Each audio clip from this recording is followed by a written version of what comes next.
Canara Robeco flexi cap fund. यह fund एक flexi cap category का फ़ंड है। फ्लेक्सी कैप कैटेगरी वह फ़ंड होती है जिसके अंदर आपका तीनों ही सेक्टरों में इन्वेस्टमेंट किया जाता है, लार्ज कैप, मिड कैप और स्मॉल कैप में। सबसे पहले इसके पास्ट रिटर्न पर एक नज़र डालते हैं। इस फंड ने पिछले एक साल में 17% का रिटर्न दिया है, 2 सालों में 33% से ज़्यादा का रिटर्न दिया है, 3 सालों में 17% से ज़्यादा का रिटर्न दिया है और 5 सालों में 14% से ज़्यादा का रिटर्न दिया है। वहीं बात करें कैटेगरी रिटर्न की तो पिछले एक साल में 17% से ज़्यादा का रिटर्न रहा है, 2 सालों में 36% से ज़्यादा का रिटर्न रहा है, 3 सालों में 15% से ज़्यादा का रिटर्न रहा है और 5 सालों में 12% से ज़्यादा का रिटर्न रहा है। आप देख सकते हैं कि इस फंड ने पिछले 5 सालों में 2 बार ही अपनी कैटेगरी को बीट किया है और 2 बार यह बीट करने में नाकाम रहा है।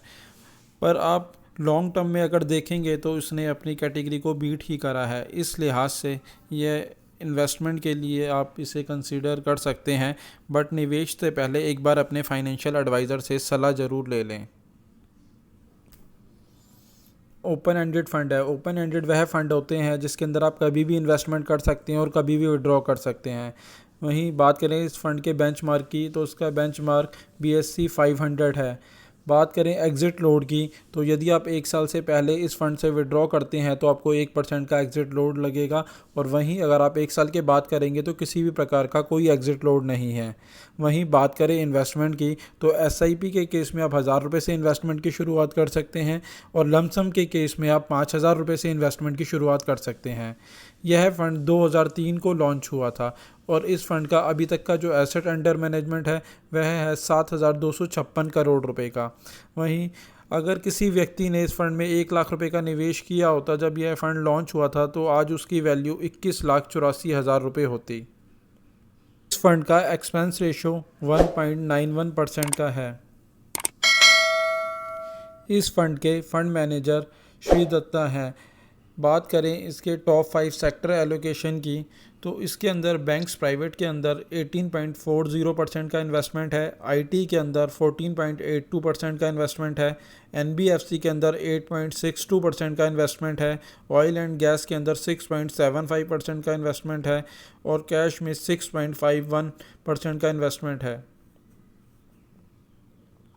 टॉप 5 कंपनी एलोकेशन की तो उसके अंदर इन्फोसिस के अंदर 7.84% का इन्वेस्टमेंट है, HDFC बैंक में 6.89% का इन्वेस्टमेंट है, ICICI बैंक के अंदर 6.88% का इन्वेस्टमेंट है, रिलायंस के अंदर 5.75% का इन्वेस्टमेंट है, बजाज फाइनेंस में 3.88% का इन्वेस्टमेंट है। वहीं बात करें ओवरऑल इन्वेस्टमेंट की तो इस फंड के अंदर सबसे ज़्यादा लार्ज कैप के अंदर इन्वेस्टमेंट किया गया है। लार्ज कैप के अंदर 71.44% का इन्वेस्टमेंट है, वहीं मिड कैप के अंदर 20.02% का इन्वेस्टमेंट है और स्मॉल कैप के अंदर 2.03% का इन्वेस्टमेंट है। वहीं अदर इंस्ट्रूमेंट के अंदर भी 6.51% का इन्वेस्टमेंट रखा गया है। तो आप देख सकते हैं कि इसके अंदर तीनों ही सेक्टर के अंदर एलोकेशन लिया गया है। वहीं अगर आप इस फंड में इन्वेस्टमेंट की सोच रहे हैं तो इन्वेस्टमेंट से पहले एक बार अपने फाइनेंशियल एडवाइज़र से सलाह ज़रूर ले लें। पराग पारिक फ्लेक्सी कैप फ़ंड। यह फ़ंड एक फ्लेक्सी कैप कैटेगरी का फ़ंड है। फ्लेक्सी कैप कैटेगरी वह कैटेगरी होती है जिसके अंदर तीनों ही सेक्टर के अंदर इन्वेस्टमेंट किया जाता है, large cap, mid cap, small cap. सबसे पहले इसके पास्ट रिटर्न पर एक नज़र डालते हैं। इस फंड ने पिछले एक साल में 22% से ज़्यादा का रिटर्न दिया है, 2 सालों में 44% से ज़्यादा का रिटर्न दिया है, 3 सालों में 23% से ज़्यादा का रिटर्न दिया है और 5 सालों के अंदर 19% से ज़्यादा का रिटर्न दिया है। वहीं बात करें कैटेगरी वाइज रिटर्न की तो इसने 1 साल में 20% से ज़्यादा का रिटर्न दिया है, 2 सालों में 37% से ज़्यादा का रिटर्न दिया है, 3 सालों में 15% से ज़्यादा का रिटर्न दिया है और 5 सालों में 12% से ज़्यादा का रिटर्न दिया है। तो आप देख सकते हैं कि इस फंड ने हर एक साल अपनी कैटेगरी को बीट करा है, तो इस लिहाज से यह निवेश के लिए एक अच्छा ऑप्शन हो सकता है। बट यहाँ पर यह एक ओपन एंडेड कैटेगरी का फ़ंड है। ओपन एंडेड वह फ़ंड होते हैं जिसमें आप कभी भी इन्वेस्टमेंट कर सकते हैं और कभी भी विड्रॉ कर सकते हैं। इस फ़ंड का बेंचमार्क निफ्टी 500 है। बात करें इस फ़ंड पे एग्ज़िट लोड की, तो यदि आप 1 साल से पहले 10% विड्रॉ करते हैं तो उसके ऊपर आपको किसी भी प्रकार का कोई एग्ज़िट लोड नहीं लगेगा। वहीं उसके ऊपर के अमाउंट पे अगर आप 1 साल से पहले विड्रॉ करते हैं तो 2% का एग्ज़िट लोड लगेगा, और अगर आप 1 साल के बाद विड्रॉ करते हैं तो उसके ऊपर 1% का एग्ज़िट लोड लगेगा। वहीं अगर आप 2 साल के बाद अपना पूरा अमाउंट विड्रॉ करते हैं तो उस पर किसी भी प्रकार का कोई एग्ज़िट लोड नहीं है। वहीं बात करें इस फंड में इन्वेस्टमेंट की, तो एसआईपी और लमसम दोनों ही केस में आप 1000 रुपये से इन्वेस्टमेंट की शुरुआत कर सकते हैं। यह फ़ंड 2013 को लॉन्च हुआ था और इस फ़ंड का अभी तक का जो एसेट अंडर मैनेजमेंट है वह है 21,768 करोड़ का। वहीं बात करें यदि इस फ़ंड के अंदर किसी व्यक्ति ने 1 लाख रुपए का इन्वेस्टमेंट किया होगा जब यह फ़ंड लॉन्च हुआ था, तो आज उसकी वैल्यू 4,81,000 रुपये होगी। लगने वाले एक्सपेंस की, तो इसके ऊपर 1.79% का एक्सपेंस लगता है। 3 फंड मैनेजर के द्वारा मैनेज किया जाता है। पहले हैं मिस्टर राजीव ठक्कर, दूसरे रोन ओनकार और तीसरे राज मेहता। बात करें टॉप 5 सेक्टर एलोकेशन की, तो उसके अंदर बैंक्स प्राइवेट के अंदर 16.10% का इन्वेस्टमेंट है, एनबीएफसी में 14.60% का इन्वेस्टमेंट है, म्यूचुअल्स के अंदर 13.56% का इन्वेस्टमेंट है, आईटी में 13.50% का इन्वेस्टमेंट है और यूटिलिटी के अंदर 9.22% का इन्वेस्टमेंट है। टॉप 5 कंपनी एलोकेशन की, तो इसके अंदर अल्फ़ाबेट के अंदर 8.88% का इन्वेस्टमेंट है, आईटीसी में 8.63% का इन्वेस्टमेंट है, बजाज होल्डिंग में 7.91% का इन्वेस्टमेंट है, माइक्रोसॉफ्ट में 7.78% का इन्वेस्टमेंट है और अमेज़ॉन के अंदर 7.40% का इन्वेस्टमेंट है।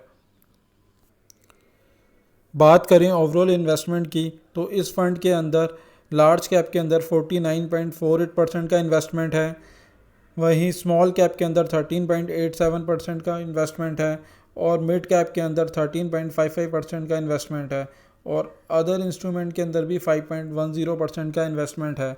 तो आप देख सकते हैं इस फंड के अंदर तीनों ही सेक्टरों में अच्छा एलोकेशन लिया गया है, स्मॉल कैप, लार्ज कैप और मिड कैप के अंदर। इस लिहाज से यह इन्वेस्टमेंट के लिए एक अच्छा ऑप्शन हो सकता है।